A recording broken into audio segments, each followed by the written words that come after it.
ಮ್ಯಾಗಿಯನ್ನು ಒಂದೇ ಥರ ಮಾಡಿ ತಿಂದು ಬೋರಾದವರಿಗೆ ಈ ಒಂದು ಸ್ಪೆಷಲ್ ರೆಸಿಪಿ ಸೂಪರ್ ಆಗಿ ಇವತ್ತು ವೆಜಿಟೇಬಲ್ ಚೀಸ್ ಮ್ಯಾಗಿ ಹೇಗೆ ಮಾಡೋದು ಅಂತ ನೋಡಿಕೊಂಡು ಬರುವ. ಇಲ್ಲಿ ಒಂದು ಪ್ಯಾನ್ಗೆ 2 ಗ್ಲಾಸಷ್ಟು ನೀರು ಹಾಕಿಕೊಳ್ತಾ ಇದ್ದೇನೆ.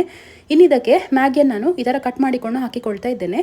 ಹೀಗೆ ಉದ್ದ ಉದ್ದ ಕಟ್ ಮಾಡಿಕೊಂಡ್ರೆ ಒಳ್ಳೆಯದು, ನಿಮ್ಗಾಗ ತಿನ್ನುವಾಗ ಚಂದ ಲೇಯರ್ ಬೈ ಲೇಯರ್ ಸಿಗ್ತದೆ.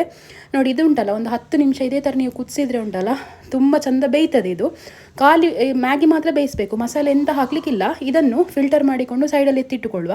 ನೆಕ್ಸ್ಟ್ ಇಲ್ಲಿ ಒಂದು ಪ್ಯಾನ್ಗೆ ಸ್ವಲ್ಪ ಎಣ್ಣೆ, ಬೆಳ್ಳುಳ್ಳಿ ಹಾಕಿಕೊಳ್ತಾ ಇದ್ದೇನೆ. 1 ಗಡ್ಡೆ ನೀರುಳ್ಳಿ ತರಿ ಕಟ್ ಮಾಡಿ ಇದನ್ನು ಹಾಕಿಕೊಳ್ತಾ ಇದ್ದೇನೆ. ಚಂದ ಫ್ರೈ ಆದಮೇಲೆ ಇದಕ್ಕೆ ಸ್ಪ್ರಿಂಗ್ ಆನಿಯನ್ ಮತ್ತು 1 ಹಸಿಮೆಣಸು ಹಾಕಿ ಮತ್ತೆ ಚಂದ ಫ್ರೈ ಮಾಡಿಕೊಳ್ತಾ ಇದ್ದೇನೆ.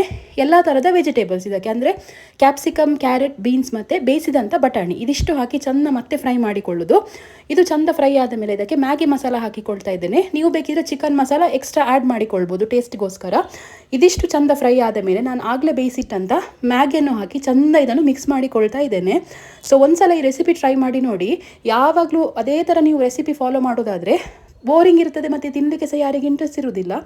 ಸೊ ಈ ಥರ ಒಂದು ಸ್ಪೆಷಲಾಗಿ ರೆಸಿಪಿ ಟ್ರೈ ಮಾಡಿದರೆ ತುಂಬ ಒಳ್ಳೆಯದಾಗ್ತದೆ. ಇನ್ನಿದಕ್ಕೆ ಸ್ವಲ್ಪ ಟೇಸ್ಟ್ ಜಾಸ್ತಿ ಆಗಲಿ ಅಂತ ಒಂದು ಚೀಸ್ ಸ್ಲೈಸ್ ಇಟ್ಟುಕೊಳ್ತಾ ಇದ್ದೇನೆ. ಒಂದು 10 ನಿಮಿಷ ಆದಮೇಲೆ ನೋಡಿ ಚೀಸ್ ಚಂದ ಕರಗಿರ್ತದೆ, ತಿನ್ನಲಿಕ್ಕೆ ಕೂಡ ತುಂಬ ಟೇಸ್ಟ್ ಆಗ್ತದೆ.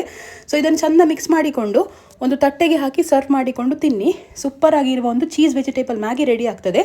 ಒಂದ್ಸಲ ಮನೇಲಿ ಟ್ರೈ ಮಾಡಿ ಹೇಗಿತ್ತು ಅಂತ ನನಗೆ ಕಮೆಂಟ್ ಸೆಕ್ಷನಲ್ಲಿ ತಿಳಿಸಿ. ನಿಮ್ಗೆ ಇಷ್ಟ ಆಯ್ತಲ್ವಾ ಈ ರೆಸಿಪಿ?